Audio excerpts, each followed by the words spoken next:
Hi. I didn't wait very long for the quick tip because it's 10 o'clock at night in Michigan. And so the night owls are still hanging out with me. I have a lot to share. I have so many notes. This training is long, but I'm going to try to make it as quick as I possibly can. But it's so good. And this is something that you guys are probably going to struggle with at first. So I want everybody to just take a second. I'm Lindsay, by the way. My name is Lindsay Weaver. I'm the proud mama of Team Fearless. I'm an executive sales leader. I've been in Norwex for 8 years. Okay, there we go.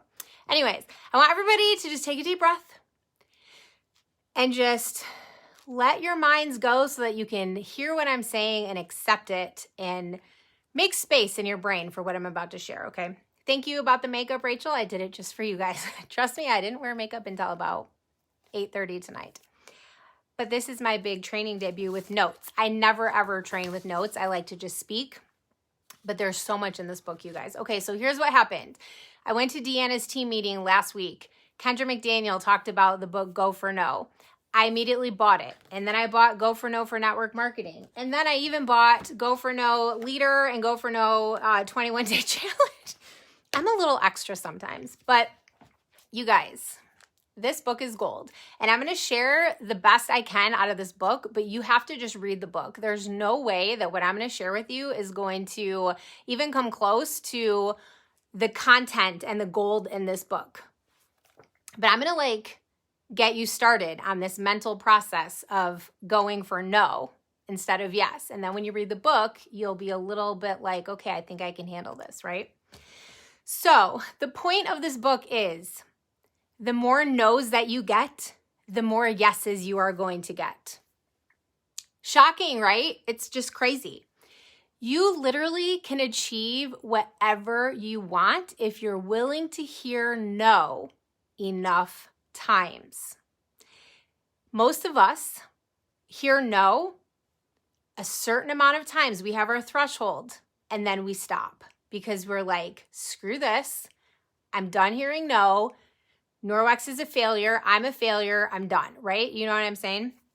But if you are willing to hear no countless number of times, you can literally have whatever you want in life. And this isn't just for Norwex. It's just in general.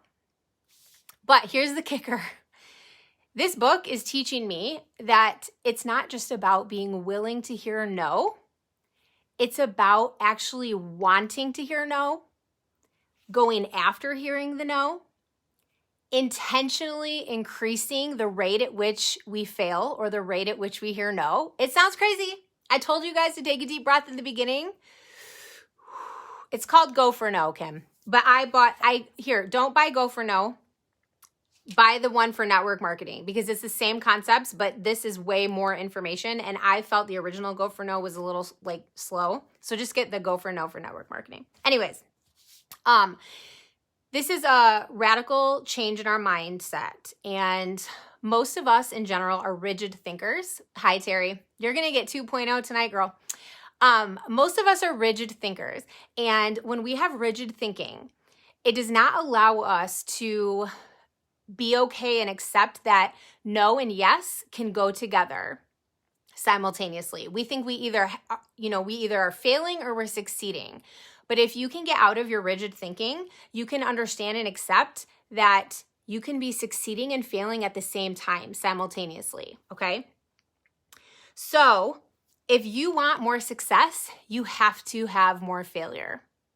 And I have numbers for you, and I am not a numbers person, but I did the math.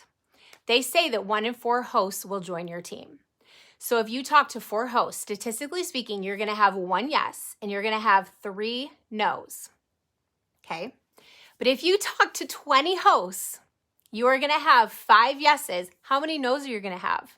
15, right? You have to get more no's to get more yeses. It is just a fact of life.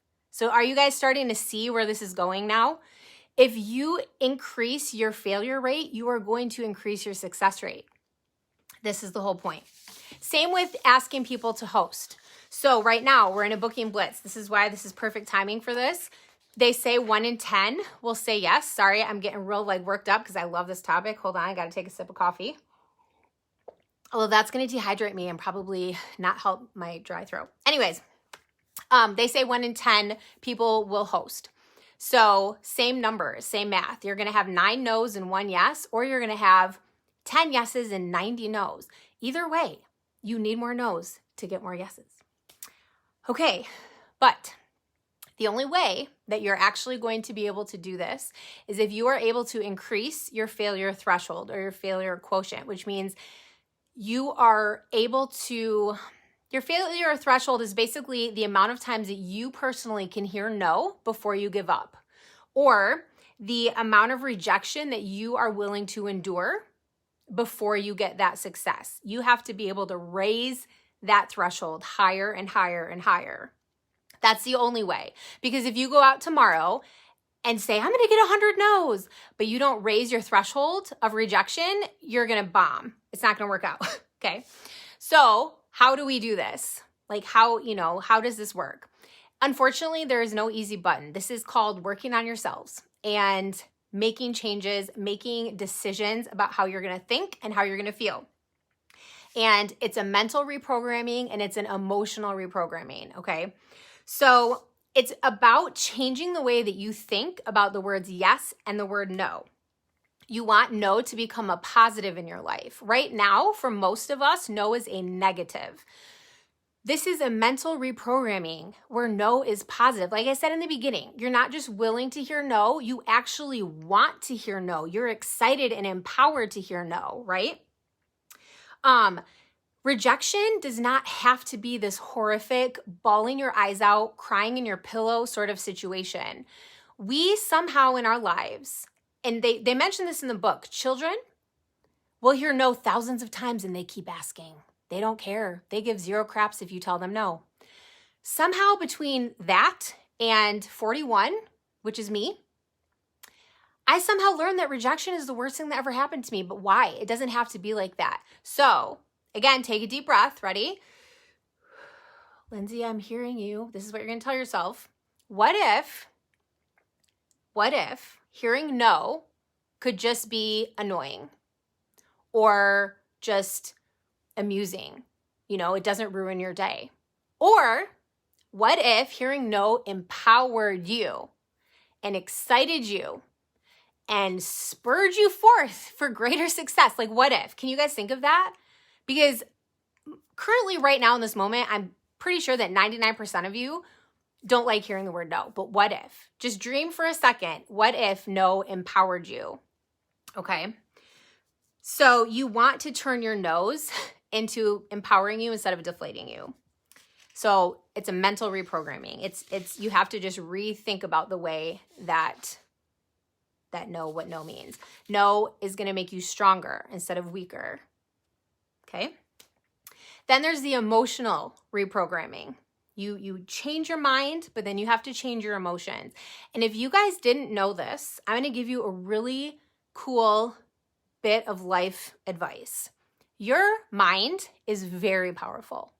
You literally have the ability to tell your emotions what to feel, and your emotions have to listen to you. If you believe in your mind that you are going to have a great day, you are going to have a great day. The mind is the most powerful thing. And this is a total tangent, and I'm sorry, Heather, because it's late, but I have to tell you guys this. I even have told my body what to feel and stopped feeling pain. This happened to me once. I did a 20-mile suicide prevention walk, and I hadn't trained at all. 2 miles in, I felt like my feet were getting sliced open.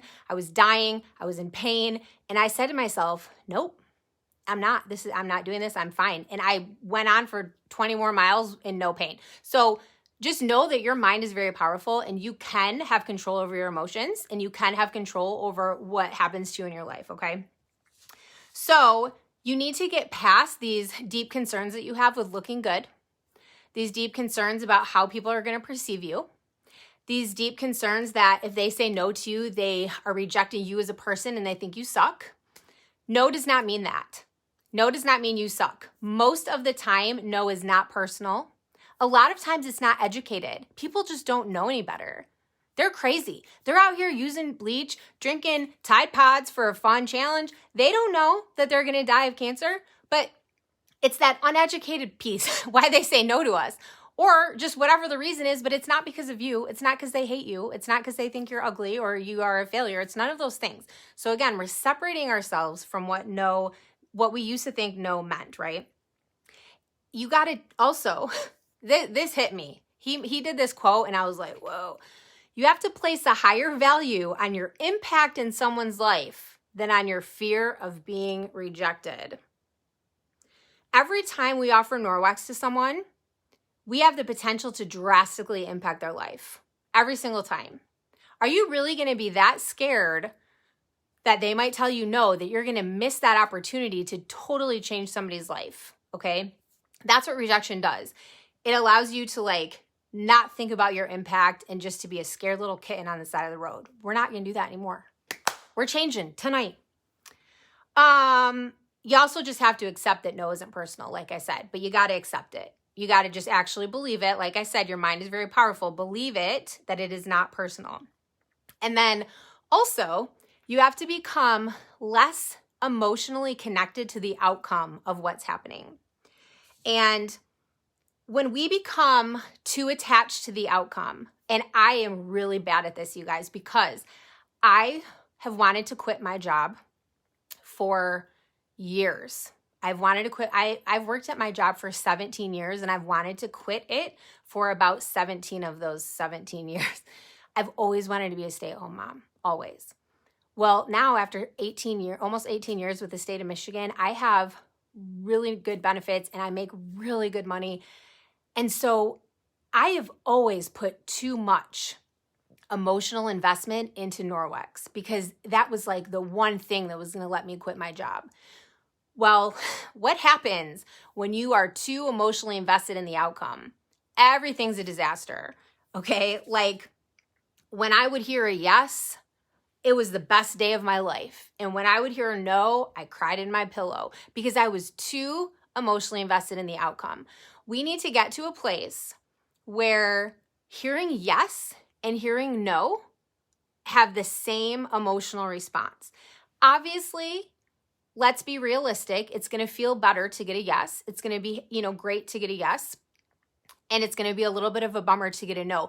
But we're not having all these emotional highs and lows. We're not getting super elated every time we hear a yes and super deflated every time we hear a no. We have got to stop that because that is going to drive you to give up. If you hear a couple no's and you're so invested in the outcome of that, you are going to stop. And I have to read this quote. This is so good. I don't even care how late we're going. Sorry, everybody. If you want to go to bed, you can tune in tomorrow. Check this. One of the side benefits of selling with less outward emotion is that others are more drawn to the offer that you have precisely because of your lack of concern for the outcome. And this is like the same thing as coming across desperate. And I'll tell you that even if you don't think you're coming across desperate, if you're literally desperate, it's going to come across. People will feel that energy from you. They'll feel it in the way that you ask. They'll feel it in your response back to them. All of that. Okay? So don't just pretend to not be desperate. Literally get to a place where you're not desperate. Just don't be desperate. Okay? And basically, we're staying off that roller coaster, that yes and no roller coaster. And like I said, I'm very guilty of this. I live and breathe my emotions sometimes, and it's just not good. So they gave 2 examples. I'm almost done. I'm actually speeding through this. I'm pretty proud of myself. They gave 2 examples of not having an emotional connection to yes or no, and I'm going to share both of them with you because they were so good. And I should have got water because my throat is so dry from talking so fast, and this coffee is not helping, but I'm still so thirsty. Okay, hold on. Okay, 2 examples. One was a man who's in sales, and he said his job, so picture this. Literally, you guys, close your eyes and picture what I'm saying. He said his job is he walks into a house. If your eyes are open, close them. Unless you're driving, don't do that. He walks into a house, and it's his job to pick up items in the house. Say you're a coaster, or I've got my Christmas stocking still hanging up. His job is just to simply walk into the house. So picture yourself walking into a house. There's objects everywhere. You're going to pick up each item. On the bottom of the item will be a label that either says yes or it says no. If the item says no, you set it back down on the table. If the item says yes, you put it in your bag and you take it back to your office. Can you guys envision doing that? Are you going to cry because an item had a no label on it? You're not. You're going to just set it back down on the table, you know? Like, really think about that. That's what you do. You just, it says no, okay, put it back down. It says yes, okay, put it in my bag. That is separating yourself from the emotional outcome of any of this. He's just going in to get the items and leaving. And he has to pick up more items. You know, there's less yes stickers. So he's got to pick up more items with the no label before he finds the yes ones. That's just how it goes. The second example that I loved was they said, picture a waitress. She goes to the table and offers a dessert menu. Probably half the time they say, the person says, no, thank you. I don't want the dessert menu. Why does the waitress not lose her mind and go cry in the back corner? Because she's not emotionally invested to the outcome of this person wanting the dessert menu. They say no to her. She doesn't care. Okay, cool. You know what I'm saying? We get so connected and attached to the outcome of what we're doing. And it's really screwing us over. So we're not going to do that anymore. Okay. I just love that because I'm like, oh yeah, you're right. Just like the guy picking up the items. Okay, the coaster says no, whatever. Who cares? So I'm basically done. But the point is also, you have to go out there and just get rejected. Okay. There's not a ton of way other than just having a really phenomenal mindset. There aren't a ton of ways that you are going to be able to just get over this besides getting rejected. And this is true for any fear that you have. The way to get over your fear is not to think yourself out of it, talk yourself out of it, you know, talk to 10 friends, go to counseling, just tell yourself, okay, I'm not going to be afraid. The way to get over it is to do what you are afraid of. That's it. So the goal here is to hear no so many times that it does not make you sad. You are callous to the word no.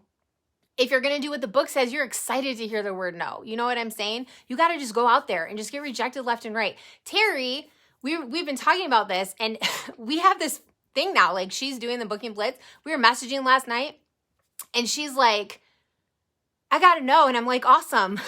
No, she goes, I got my third no. I'm like, sweet. Put it down on your chart. And then she's like, first she goes, I got a yes. And I was like, no, Terry, we're not going to be that excited about that. So now we have this thing where she's like, no big, got a yes. I'm like, meh, whatevs. Too bad it's not a no. Like, you know what I'm saying? Like, that's literally like how you got to reframe it. So for this booking blitz, you guys, well, two things. Okay, sorry. One more thing I want to mention. One thing that they talked about in the book, and I'll tell you, like I said, I think I mentioned this. I'm not even done with it yet. There's still so much more content. And so please just buy it and read it. But one thing that they mentioned in terms of like not being super emotionally invested into the outcome is if you don't have a ton of prospects versus if you do. And this is so, so true. If you only have 5 people on your list to ask for this booking blitz, when you get to number 4 and you haven't had a yes yet, you're just done. You're over. Your life is ruined. But if you have 100 people on your Frankie list and you get to number 4 and you don't have a yes yet, who cares? You're just getting started. 4 out of 100, you've barely even started, right? So keep your Frankie list full. Like always have a lot of people that you can talk to because otherwise it is a lot harder to remove the emotional aspect of what you're trying to do. So for this booking blitz, and you guys, oh, here's another thing. Use this teaching with your hosts because they are notorious for being horrible with this. I asked 10 people, nobody wants to come. Like, no. You got to ask at least 50, right? But hosts have the same fear of rejection. They have the same, they don't want to hear no, all of that. So take this teaching and like instill it into them because they are bad. Hosts are bad with this. So teach them that. But the point is keep your Frankie list strong and stacked so that you don't have to get to number 4 or 5 or even 10 or 11 and be like, oh gosh, I'm done. I have nothing. You know, you want 100 people on there. Like just keep going. Keep going. Like I said, if you are willing to hear no enough times, you can do whatever you want with Norwex or anything in your life. Okay. And so the final thing I'm going to say And I might add some additional things in the comments because there's just still so much more. But for this booking blitz, you're going to set a no challenge. And you can still set a yes challenge, right? But you're going to set a no challenge. And think about this. This is why. So for me personally, I would like about 8 more hosts for March, okay? So that means I need to get about 72 no's if we're going to do the 1 in 10 ratio. If I said to you guys, okay guys, my goal for the booking blitz is 8 hosts, and I went out tonight, I ended this live, and I got 8 hosts tonight, what am I going to do from tomorrow till Saturday? Probably nothing.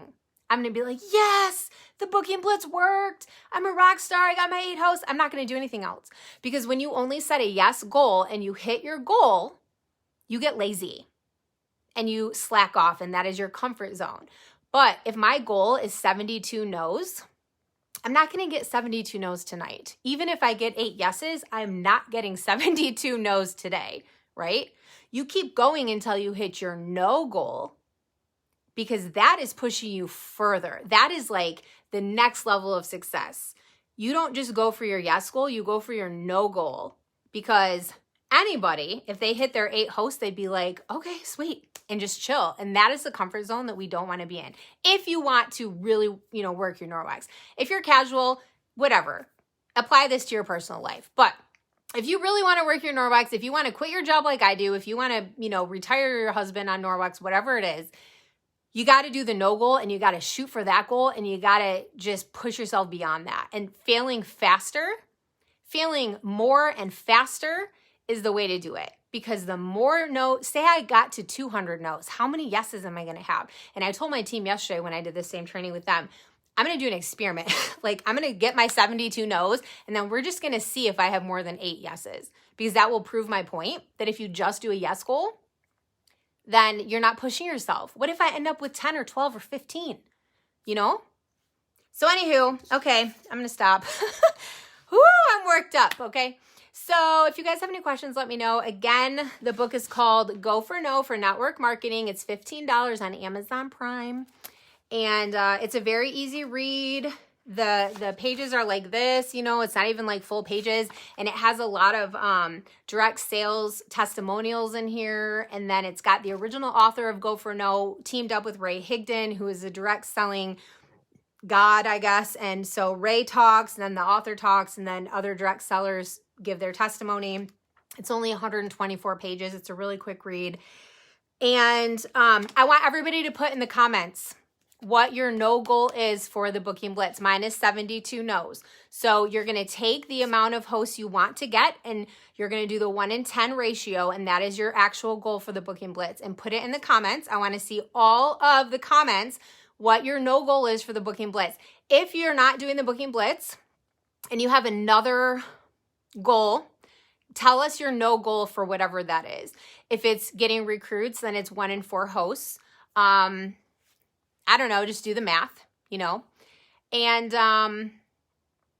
okay, I was contemplating sharing a couple other things, but I'm not. But here, by the way, if you haven't printed this 100 no's paper out, print this out, put them on here, and keep track of your yeses, whatever. It's good to keep track of how many no's you get until you get a yes.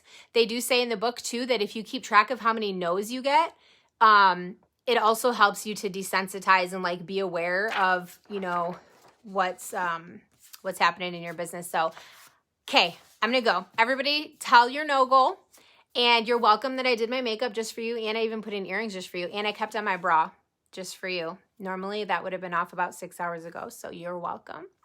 Good night. I love you all. Bye-bye.